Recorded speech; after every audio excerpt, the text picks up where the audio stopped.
할렐루야. 오늘도 함께 하신 주님을 찬양합니다. 자, 오늘 같이 나눌 하나님의 말씀 사도행전 11장 1절로 18절까지의 말씀을 통하여 베드로의 증언과 교회의 승인이란 제목으로 같이 나누기를 원합니다. 자, 앞장에서는 어떤 일이 있었습니까? 베드로가 이방인 고넬료의 집에 가서 그와 함께하였던 모든 사람에게 주의 복음을 증거하였습니다. 그랬더니 어떤 일이 일어납니까? 성령이 임해버리는 놀라운 역사가 나타났습니다. 그런데 이 이방인들이 회심하고 성령이 충만하게 받았다라는 이 소식이 예루살렘에 전해지게 된 것입니다. 그리고 유대인들 할례자들은 이방인과 함께한 이 베드로의 행동에 대해서 비난하고 있다는 거예요. 그러면서 베드로는 이 일에 대하여서 하나님이 하신 일이라고 설명하는 내용이 바로 오늘 본문의 내용입니다. 자, 그 내용 한 절 한 절씩 읽으며 같이 나누기를 원합니다. 먼저 1절로 3절까지의 말씀입니다. 유대에 있는 사도들과 형제들이 이방인들도 하나님의 말씀을 받았다 함을 들었더니 베드로가 예루살렘에 올라갔을 때에 할례자들이 비난하여 이르되 네가 무할례자의 집에 들어가 함께 먹었다 하니 껍데기의 소식만 듣고 지금 유대인 성도, 즉 할례를 받은 자들을 그 성도들이 어떻게 무할례자인 이방인들의 집에 가서 그들과 함께 먹고 그들에게 주의 복음을 증거할 수 있느냐? 하나님의 말씀을 어떻게 그들이 받아들일 수가 있겠느냐라는 거에 대해서 지금 이견을 갖고 불만을 토한 거예요.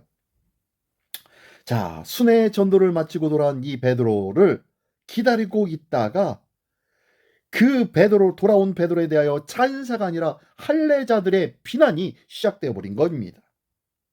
그들의 비난은 단순한 질책이 아니라, 그리고 이의 제기가 아니라 정죄의 의도가 아주 다분한 비판이었습니다. 이러한 모습은 며칠 전까지만 해도 정결법을 내세우면서 속된 것은 내가 어떻게 먹을 수가 있겠습니까? 라고 거절했던 이 베드로의 모습과 별로 다르지 않은 것이죠.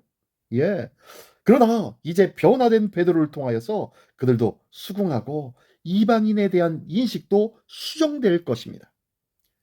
혹시 나의 신학적인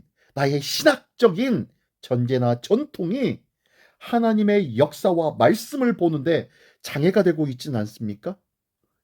많았어요. 저도 많았어요. 그래서 하나님의 말씀을 순수하게 보지 못했던 것들이 솔직히 이 신학과 전통이라는 부분이었더라는 거예요. 그러나 하나님의 말씀이 있고 난 후에 신학이 있고 전통이 있는 것 아니겠습니까? 먼저 하나님의 말씀으로 가보니까 이 신학과 전통은 그 다음의 것이더라고요. 우리의 먼저와 나중의 순서를 혼동할 때가 있어요. 참 신앙은 신학적인 그리고 전통적인 것이 아니라 하나님의 말씀에 의한 신앙이라는 것을 꼭 기억하기를 원합니다. 계속해서 볼까요? 4절부터 끝까지 18절까지의 말씀입니다.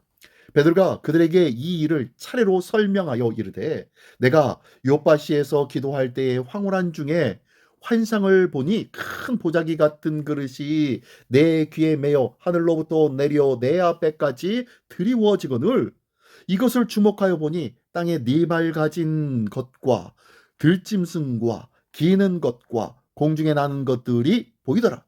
또 들으니 소리 있어 내게 이르되 베드로야 일어나 잡아먹으라 하거늘 내가 이르되 주님 그럴 수 없나이다. 속되거나 깨끗하지 아니한 것은 결코 내 입에 들어간 일이 없나이다 하니 또 하늘로부터 두 번째 소리 있어 내게 이르되 하나님이 깨끗하게 하신 것을 네가 속되다고 하지 말라 하더라.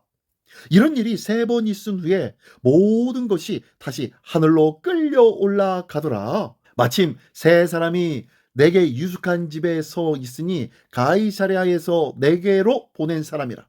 성령이 내게 명하사 아무 의심 말고 함께 가라 하심에 이 6 형제도 나와 함께 가서 그 사람의 집에 들어가니 그가 우리에게 말하기를 천사가 내 집에 서서 말하되 네가 사람을 요바에 보내어 베드로라 하는 시몬을 청하라.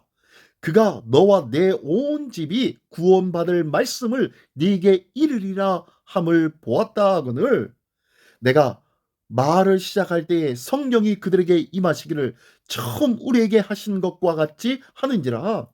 내가 주의 말씀에 요한은 물로 세를 베풀었으나 너희는 성령으로 세를 받으리라 하신 것이 생각나노라.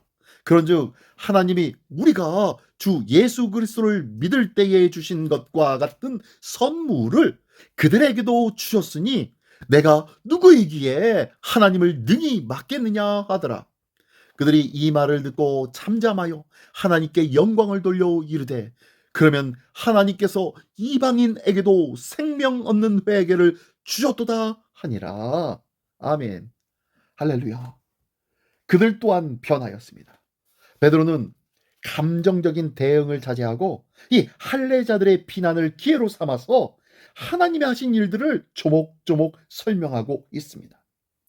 요바의 환상에서부터 이방인에게 성령이 임한 체험까지 사건의 전말을 소상하게 설명해주고 있습니다. 그는 말끝마다 하나님이 하신 일임을 덧붙여 이 모든 것을 주도하신 분은 바로 하나님이라는 것을 밝히 말하고 있는 거예요. 왜 자신이 거부할 수 없었는지 그 이유를 밝혀줌으로 말미암아 이방인의 구원이 틀림없는 하나님의 뜻임을 강조해주고 있는 말씀입니다.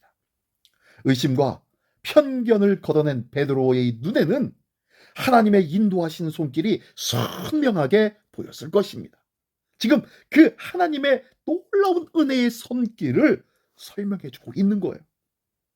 베드로는 이방인 신자들에게 임한 이 성령이 오순절 다락방에서 우리와 똑같이 받은 하나님의 선물, 성령님이라고 고백하고 있습니다.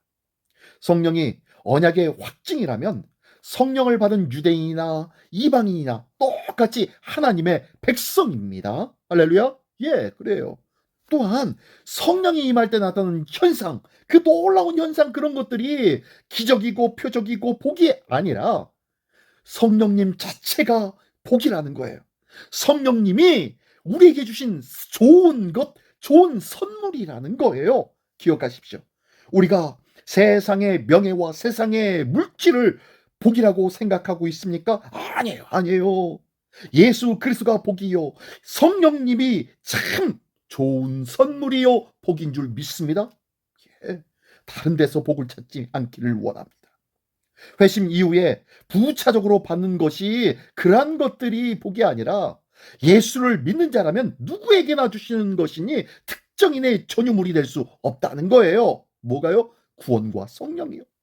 그러하니 혹시 성령의 놀라운 역사, 놀라운 은사 뭐 이런 것들을 강조하면서 위화감을 주장하기도 하고, 그리고 뭐 영역의 차이라는 둥, 영적인 차이라는 둥, 은사의 유무를 통하여서 하나님의 은혜와 역사가 다르다는 둥, 이런 소리를 우리는 반드시 경계해야 할 줄 믿습니다.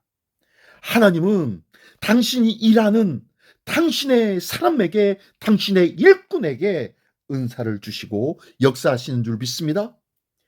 우리 하나님의 역사는 크고 작은 것이 아니에요.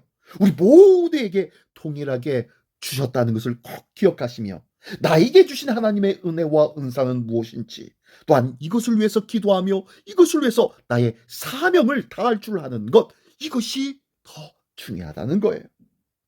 또한 베드로를 비난하던 유대 그리스도인들은 베드로의 변론을 다 듣고는 어떻게 됐습니까? 예, 잠잠해졌어요. 그리고 이방 선교가 하나님의 뜻임을 인정하면서 하나님께 영광을 돌리고 있네요. 마지막에. 그렇죠? 예.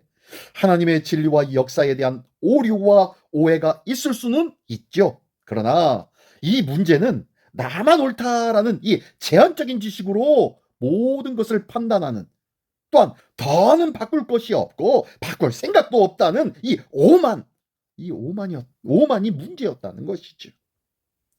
복음의 은혜는 마음을 낮추는 이들에게, 겸손한 자들에게 그들을 통하여 흘러가고 퍼져가며 확산되어지는 줄 믿습니다. 오늘도 겸손함으로 말미암아 하나님의 은혜가 나를 통하여 나타날 수 있도록 오늘도 주님, 오늘도 나를 통하여 주의 놀라운 은혜와 축복의 통로 역할 감당하게 하여 주시옵소서. 기도하며 겸손함으로 하나님의 뜻을 구하는 우리 모두가 되시기를 예수님의 이름으로 축원합니다. 기도하겠습니다. 전능하신 주님 감사합니다. 우리 주님께서 나를 환대하여 주시고 기뻐하여 주셨던 것처럼 하나님이 하시는 일을 가로막는 어리석음이 나의 삶 속에 있지 않게 하여 주시고 모든 이들을 환대하며 모든 자에게 주의 복음이 온전히 전해질 수 있도록 겸손히 그들을 섬기며 그들에게 주의 복음을 선포하는 거룩한 하나님의 사람으로 살게 하여 주시옵소서. 오늘도 이 귀한 겸손과 주의 복음 증거로 하나님 앞에 영광 돌리는 우리 모두가 될 줄 믿사오며 사랑하신 예수 그리스도의 이름으로 기도드리옵나이다. 아멘.